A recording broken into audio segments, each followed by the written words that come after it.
Hey there everybody, here to do a little unboxing because I got something in the post today. I'm of course Iterator Andy.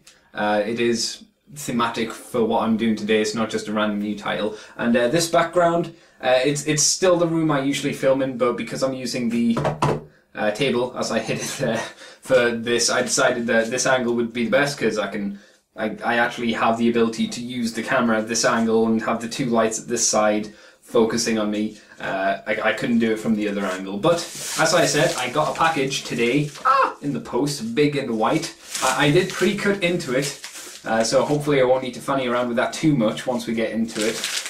There probably won't be a lot of cuts in this video because I'm not exactly sure how to do this well or correct. If you want to see great unboxing videos, you should really check out The Bard, his channel, which I will put a link to somewhere on this little video, or at least in the bottom here, because he hasn't done much stuff, but he's an incredibly fascinating man, especially watching unbox things, and especially of this nature.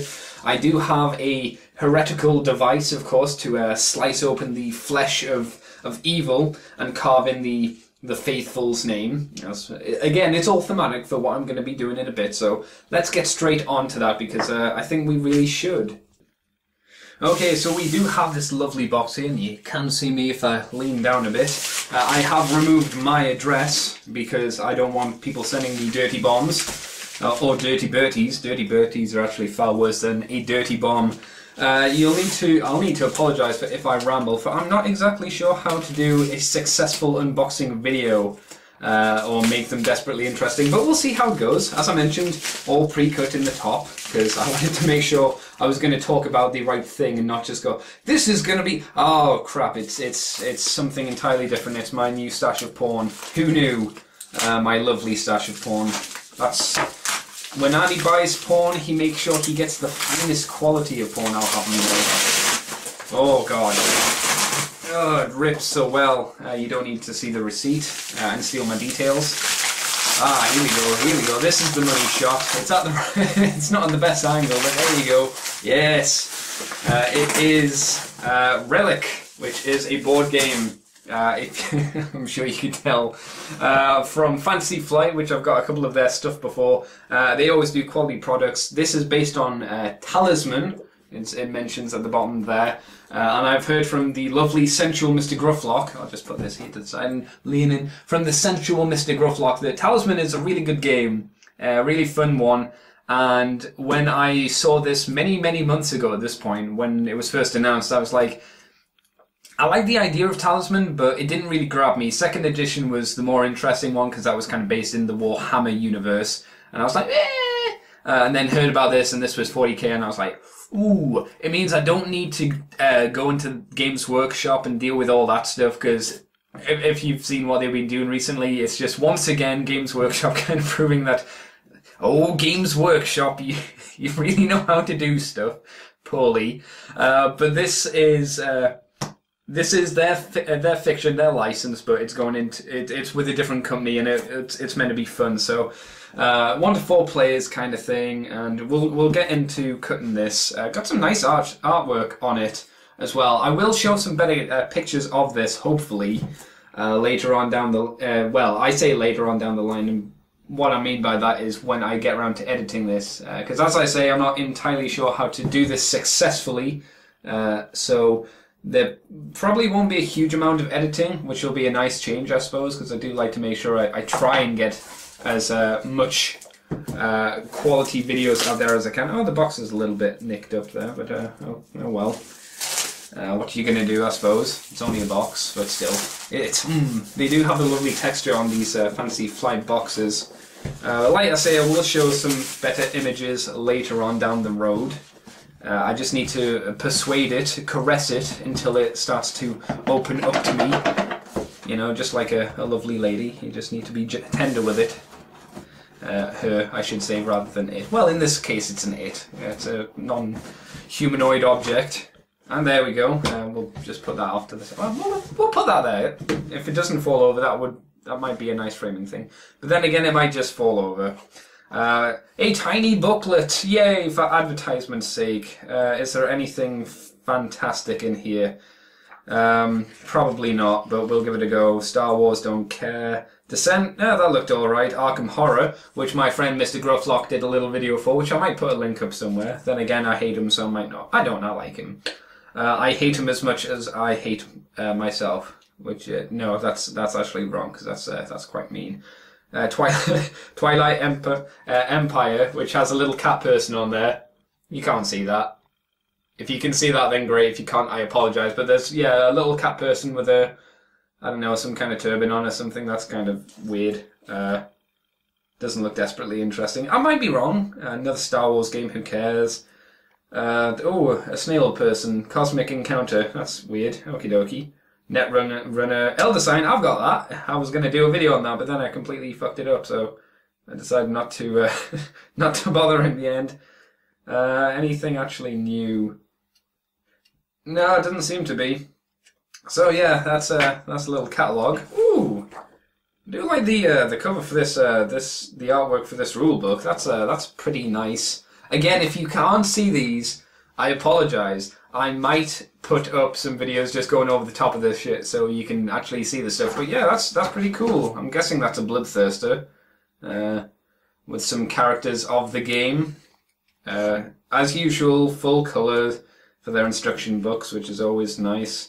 Fantasy Flight do put a lot, seemingly, I'm guessing, put a lot of effort into their stuff. I say seemingly, it's kind of obvious, but you know, he's again, if you don't believe me, he's the real evidence to go, oh man, Andy, you weren't lying. And it's like, no, I wasn't. I was telling you the truth for Riz.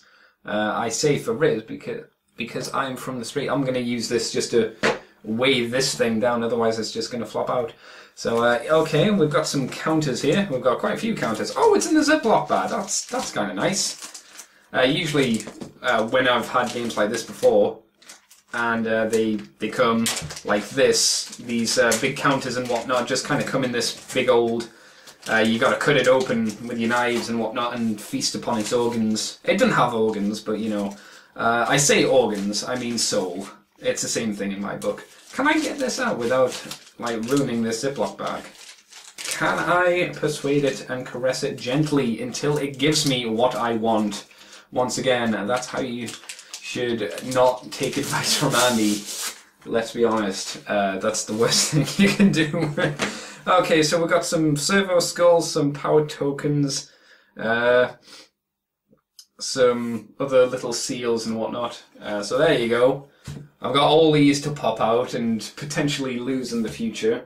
And of course, I always like how they give you a counter for the proof of purchase. That thing there, which will just pop out like that. You know, my favourite piece in any board game is to pull out the rule destroying proof of purchase thing. I throw that down and I'm like, oh Andy, you can't do that, can't I? Proof of purchase, beaten, overruled. That didn't make any sense, but that's how we do it. More counters and whatnot. Again, nice thick card as usual. That's all that stuff. I'm guessing this is going to be the board now. I really will have to put some overlay images on this because this is not desperately interesting, I'm sure. Just to entertain you people with my sultry voice. And by sultry, I mean horribly volatile and viscous, like a horrible fluid that expulses from your body at some point. Okay, so yeah, this is a board. This is the board, not a board. Oh god. Oh god, it's so big. Again, that's what she said. Okay, childishness aside. Oh god, this is a far bigger board than I anticipated. Again, I think some... Oh, this is really nice. I'm not I shouldn't be surprised, but this is really nice. I'll show some actual images of this, because I think it deserves it, really. Let's fold that up. I will say, I'm not sure how I feel about boards like this. I feel that in time, and unless you need to be careful with this stuff, it'll rip itself apart, but that's just my fear of life in general. Okay, so a Ziploc bag for your cards already done. That's good. I like that. It means I don't need to, again, panic about that stuff in the future and go, oh god, I need a Ziploc bag. Oh, these cards are going everywhere. We have red cards, which are red, for that's the colour that they are. They're all red. Oh man, a Death Skull Squig. Squigs, sorry, plural squigs rather than singular. You won't see this, but I'm holding up the card, and it does say Death Skull Squigs. They're an enemy. Yeah, okay, these are... I don't know why I'm still surprised. Oh, the artwork, so nice, what a surprise. It's like, well, what a shock, Andy. But yeah, the artwork's really good in these little cards. Seemingly this big pile of red cards seems to all be orky things to fight and kill in the future, because, you know, you need to kill those mushroom people, or fungus people, I should say. You know, my apologies, orcs. I know you're listening in. My long-time viewers have always been the orc, the simple space orc. Corruption cards, I know of these. There's no artwork on them, but I do like the fact that they've got this... again, I show this, and you can't see it. I do like the fact that it's got this kind of reddy, kind of almost blood stain around the edges of the card. That's kind of nice. So corruption cards there, that's cool. Ooh, some power cards? I mean, I've only just watched the kind of tutorial playthrough of this, so I'm guessing this is what these ones are. These ones are quite nice. These look quite fancy. I've got a feeling there seem to be a lot of cards in this, so yeah, I'll try to speed up a bit. Equipment. Okay. And relic. Wow, there's a few relics. Okay, so we'll put the relics there, because that's what you're after, because that's what the game's called. It's called Relic, not Creole or Creon or Gun. Hey, guess what? This is the stuff I have randomly lying on my desk. So war gear, mission cards, I think these ones are. That's kind of nice. It's got a, I don't know, bizarre compass. I'm leaving the best stuff till last. More cards, yellow cards and blue cards and some more red cards seemingly. So I won't bother with that, otherwise again we'll be here for ever and ever and ever and ever. Bow. Got some dice in here and some little bits to attach your cards and stuff to. I won't show that because you know what a six-sided dice looks like. If you don't, you're far too young to be watching my videos. Oh, and this is the magic. This is where the stuff really happens, and I definitely will show you some shots of this stuff because these are the player pieces. Oh, she's kind of sexy. I'm feeling it. I'm not deliberately caressing her boobsticles, but you know that tends to be where the fingers fall for the for the dear old assassin. But these are, if I could paint, I'll move my head down. If I could paint, I would love these. I mean, I still love them, and these are molded incredibly well with a little commissar there. Because if you don't go into the field, or if you turn around scared, I'm gonna shoot you in the face. Or in the back of the head, or in the dick. Because, you know, Commissar's going to get the point across, and if you shoot someone in the dick for running away, I have a feeling people are going to take notice. Be like, I don't want to have that. You know? I don't want to get my dick shot. So I'm going to keep in the fight. Yeah, I really like this Commissar. Oh, a Psyker, I'm guessing. I only really remember Psyker's voices from the Dawn of War games, where... you could add them to your main commander's party. Oh no, you could add them to other groups as well, and they were just like, I'm gonna split your thoughts open! Had this really weird, bizarre voice, which I always kind of found endearing. Oh, he's got a lot of beard, a lot of stuff on him. I'm guessing he's the rogue trader. Again, I will put some video... I keep saying this because I feel I need to remind myself of when I'm editing. Okay, that's the Mechanicus dude. I kind of would have preferred him to have a more Mechanicus... Oh, never mind. He is the Mechanicus Adept, I think it is. So I don't know who this one is with a little... Like, we've got two dudes with hoods. One of them's the Mechanicus dude, I'm guessing. And I have no idea who this other one is. He's got a real... I say he's got a real person's face. He didn't have such an augmented face as the other one. But there you go. I'll guess I'll find out when I get onto the character cards. Sexy lady there. Now we do have a Space Marine, and I really... oh, he's backpack's huge, his power pack. That's really awesome. That's massive.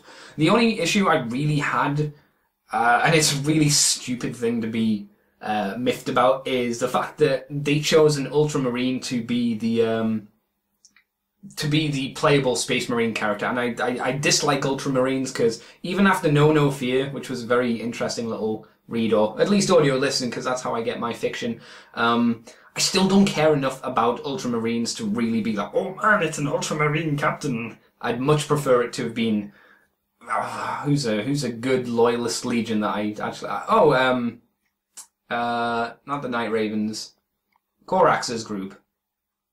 Why can't I think of Korax's legion? Oh, that's gonna bug me. I'll probably remember later on, but there you go.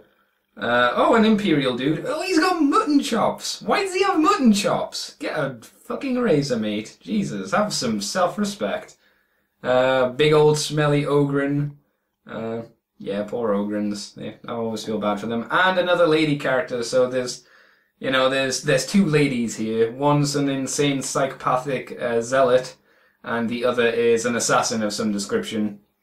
So yeah, well, I suppose most of the Imperium at the 40,000 level are some kind of insane zealots, and then I'm guessing these are our little markers. So I don't know, yeah, probably just shove them in there. I'm not going to do that just now, but we've got 4 counters because this is a 4-player game, so that would make sense. And what do we have here, says Andy as he opens his bag of tricks, of sexy tricks. We have some big cards, so I'm guessing these should be some character cards, but I guess we'll wait and see once we whip them out. Oh, the Chaos Manufactorum. Some of these are mission cards then. Yes. Okay, so they're the mission cards, they're the character cards. I like the character. I think the size of these cards is pretty good for a character. It's like meaty, and then you add the tokens to the top of them and the dials and whatnot, so that's pretty cool. How many missions do we actually have? Mystery Beyond, Confrontation, you win the game. I have no idea what that means. That seems a bit too simple, really, but... so there's 1, 2, 3, 4... 5. There seems to be 5 things you can do for the end game, which is interesting. I'm positive they'll do some expansions in the future. Again, you'll see some picture of these floating around at some point in the video, unless I've messed up everything. Is that everything within this box? It is. That is the entire amount of the stuff we have in here, and you certainly get a good amount of characters. 1, 2, 3, 4. Number 4 being he's an Inquisitor. Fair enough. I didn't assume the dude with the hood was an Inquisitor, but okay. So that's 4, 5, 6, 7, 8, 9, 10. You get 10 dudes, so you get quite a lot of variety, especially when it's only a 4-player game. It gives you quite a few options to play it, which is cool, and they all have their own abilities and whatnot, so that's kind of neat. So yeah, that's everything that's in this box, really. As not a huge gamer of the board variety, I'm quite impressed with this stuff, you know? So that's pretty much everything within this little box. I have no idea how successful or interesting this little video was, but I was asked to do it. For Mr. Gruff, since he badgered me into buying this stuff. Because I did want it, I was on the edge, and he was just like, oh, go on, buy. And I was like, I don't know. And I did. The price did go down. It's cheaper than it was, but only by a few quid, and I've got it today, so that's cool. That means I get to have a play with it with some of the mates on, well, Saturday being tomorrow. I don't know when this video is going to go up, but it will go up at some point. Very happy with what's in this little box, as I make sure everything's okay, and it seems to be. So, yeah, thank you guys for watching. Please stick around for other videos coming in the future. We do have, well, I don't know why I say we, there's only me here. It's not like it's an enterprise of people working behind the scenes. It's just Andy. We do have more stuff. I said it again, Jesus, what's wrong with me?